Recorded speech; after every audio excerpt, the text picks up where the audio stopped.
father always said I was weird. It was the easiest thing in the world to step in front of the camera and be somebody else. Hayley Mills and Brian Keith looked like the perfect Hollywood pair on screen, the kind of father-daughter team audiences instantly adored. In The Parent Trap, their warmth felt so natural that moviegoers believed it had to be real, a reflection of a close bond off-camera. But behind that effortless chemistry lay something far less charming. Away from the lights, a quiet tension simmered, a resentment Hayley would hide behind her bright smile for years. The sweetness that made millions fall in love was never as genuine as it seemed. To understand how that hidden friction formed, we have to go back to the beginning of Hayley's journey.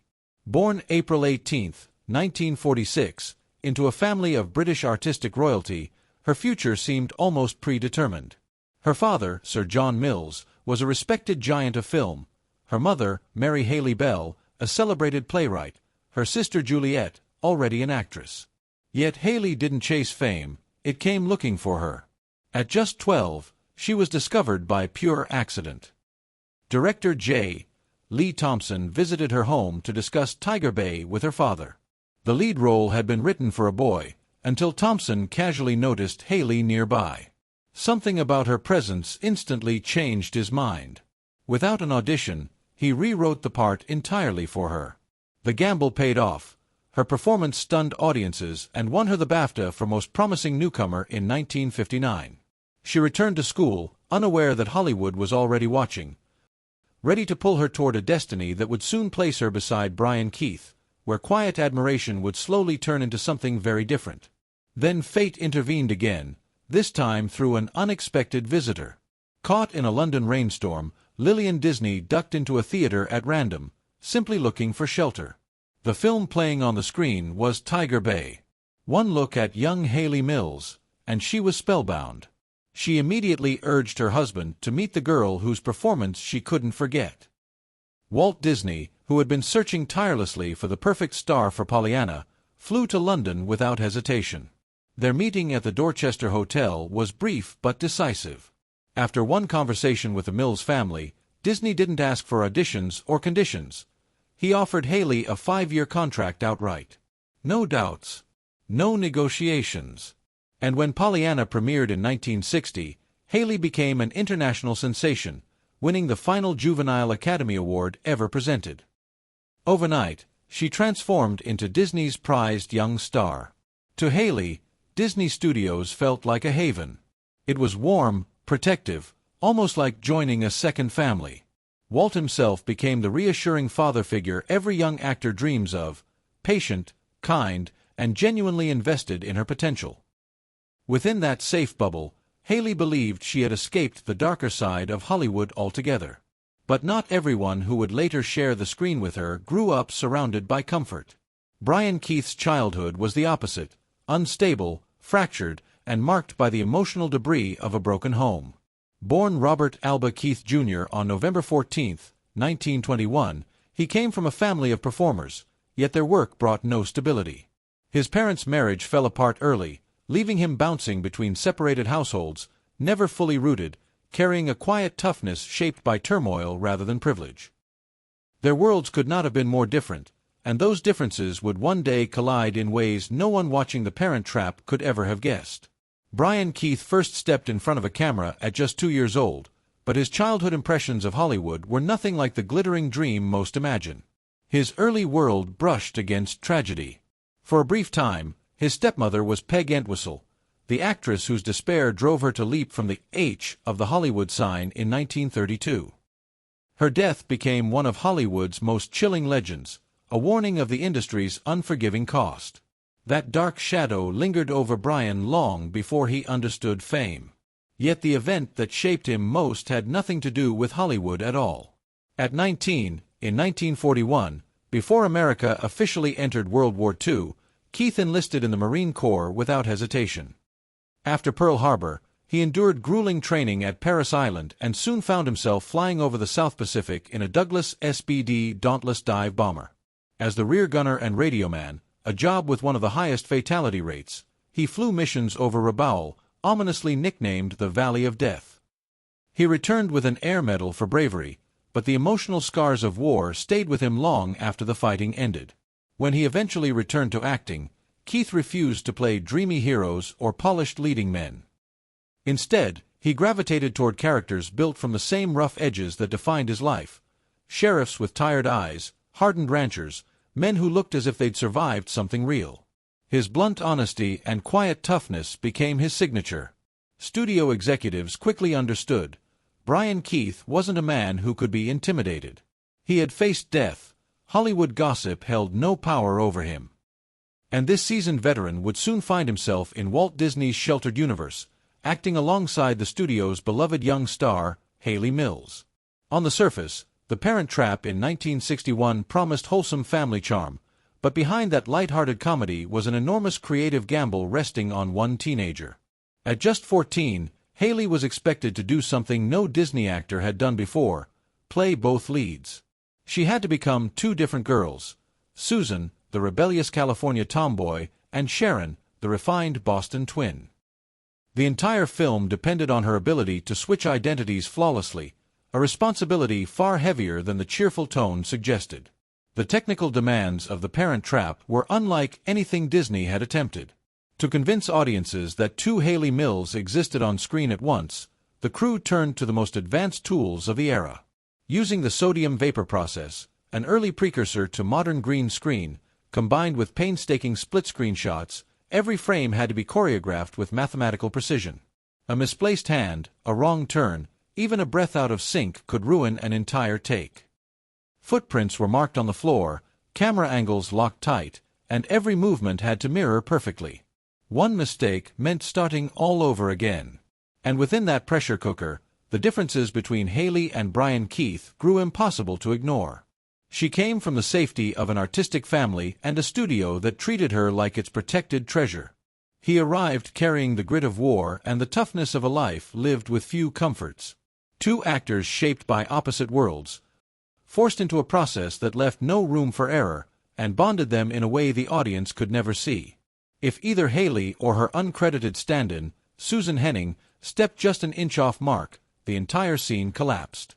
But Hayley had an even heavier burden. She had to maintain two distinct American accents at all times: the relaxed, sun-drenched voice of a California girl and the sharp, polished tone of a Boston debutante. The real struggle came in scenes where one twin pretended to be the other. Hayley later admitted she sometimes forgot which accent belonged to which girl. For a 14-year-old still figuring out her own identity, the mental maze was overwhelming. What she needed was patience, warmth, someone to help steady her. Instead, she found herself working alongside Brian Keith, blunt, disciplined, and emotionally guarded. His presence offered no cushion. Keith approached acting like a Marine approaching a mission: focus, efficiency, no fuss. A colleague once summarized his style perfectly: while other actors studied their lines for hours, Keith would skim his script and grumble, "Let's just do it." But The Parent Trap wasn't the kind of film that welcomed instinct. The project demanded rigid repetition, the exact opposite of his natural approach. And it was here, in this clash of temperaments and technique, that the tension between them quietly began to take shape. Hayley, still just a teenager, often needed extra takes to match every step and gesture with perfect accuracy. For Brian Keith, this repetition felt like torture, and he never bothered to hide it. His blunt, no-nonsense nature, so charming in his on-screen fatherly warmth, became a quiet source of discomfort behind the cameras. The more the crew paused to reset marks or recalibrate a shot, the more his irritation surfaced, clashing with Hayley's fragile focus. The weight of The Parent Trap rested almost entirely on her young shoulders, and Keith's impatience only tightened the pressure. Beneath the cheerful tone of the film was a very different reality: a nervous girl trying to meet impossible demands, working beside a man shaped by war and hardened by life. Audiences in 1961 adored Keith as the ideal movie father: comforting, dependable, the picture of gentle authority. But Hayley's experience on set painted another story. There was no single moment of cruelty, no dramatic confrontation that defined their dynamic. What hurt was quieter, more lingering, the constant sense that her presence annoyed him. As years passed, stories from the set surfaced. Keith reportedly called her the Golden Goose, a mocking nod to her role as Disney's prized asset. He would roll his eyes when she struggled, cut her off when she asked questions, and tease her British accent as if it were pretentious. None of it seemed big enough to spark outrage. Yet layered one atop another, the small slights chipped away at her confidence. One rumor, whispered more than documented, told of a moment when Hayley stumbled over a line. Keith, fed up, allegedly slammed a chair and stormed off, blaming her for disrupting the entire scene. True or not, the emotional impact was undeniable. Hayley felt as if there was no room for her mistakes, no patience for her youth. In the shadow of a film loved for its sweetness, she was learning how cold a set could feel. Whether that rumored blow-up ever happened doesn't really matter. The real damage wasn't a single burst of anger, it was the slow, steady erosion that came from daily indifference. Hayley Mills, shy by nature and burdened with Disney's spotless child star expectations, found herself working beside a man who treated her with the same rough bluntness he used on seasoned adults. Instead of support, she got the emotional equivalent of boot camp discipline. For a teenage girl already fighting to prove herself, that quiet dismissal was far more painful than any dramatic outburst could have been. Hayley didn't need command and toughness. She needed patience, softness, maybe even a little encouragement. But next to Brian Keith, she felt like she was in the way. Years later, when she finally reflected on the experience, she described him with a single, cutting word: difficult. In a private letter discovered long afterward, she even confessed he was the one person she could never forgive, not for cruelty, but for how small she felt in his presence. While the world praised her as Disney's golden talent, the man playing her father made her doubt herself. What made it worse was the contradiction surrounding him. Adults loved Brian Keith. Maureen O'Hara admired him so much she personally requested him for The Deadly Companions, praising his professionalism. Kathy Garver from Family Affair remembered him as stern but unexpectedly warm. There was respect, even affection from colleagues who saw him as strong, grounded, dependable. But Hayley never met that version of him. Their difference wasn't about personality, it was about age and vulnerability. Keith was a 39-year-old combat veteran who expected to work with actors tough enough to take his directness. Hayley was 14, still living inside Disney's protective bubble. He didn't tone down his demeanor for a child. He treated her like a grown professional, never realizing how deeply his coldness cut. What O'Hara praised as professionalism, Hayley felt as rejection. What others called strength, she read as indifference. In her eyes, Keith was more than a difficult co-star. He became a symbol of everything frightening about adult Hollywood. Its impatience, its ego, its refusal to acknowledge a child's vulnerability. The wound didn't fade when filming ended. It shaped what followed. That pain intensified her resentment toward Disney's tightly controlled childlike image. Even at the peak of her career, she was blocked from mature roles like Lolita and Exodus, because the studio insisted she remain innocent in the public eye. And perhaps that early hurt exposed a truth few wanted to admit. In Hollywood, a child could be adored as a product, and completely unseen as a person. The tension with Brian Keith didn't crush Hayley Mills, it lit a fire. Instead of clinging to the safe image Disney had built for her, she set her sights on breaking free from it. The Parent Trap turned her into the crown jewel of Disney in 1961, and through the early 60s she delivered hit after hit. The daring Mary Grant in Search of the Castaways, 1962, the spirited Nancy in Summer Magic, 1963, the curious Nikki Ferris in The Moonspinners, 1964, and the clever Patty Randall in That Darn Cat, 1965.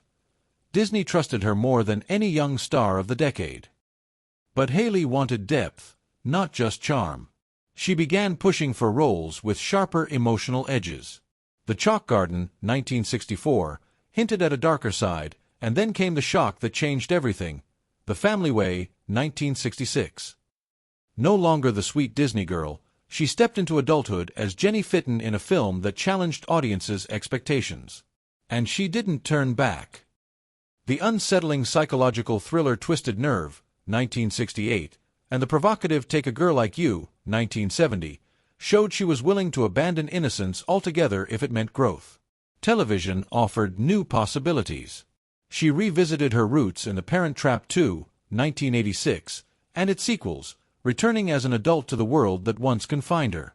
She earned critical praise in The Flame Trees of Thika, 1981, and later became the iconic Miss Bliss in Good Morning, Miss Bliss, 1987 to 1989, the show that eventually transformed into Saved by the Bell. Hayley never faded into nostalgia. She evolved again, charming modern audiences in Wild at Heart, 2007 to 2012, and continuing to explore new roles like Celia Towers in Last Train to Christmas, 2021, and Karen Walters in Arthur's Whiskey, 2024. From Disney's perfect ingenue to a woman determined to shape her own path, Hayley Mills didn't just survive childhood stardom, she outgrew it. For anyone who once saw her as Pollyanna, her career is a quiet rebellion that proves even the brightest child star can choose who she becomes.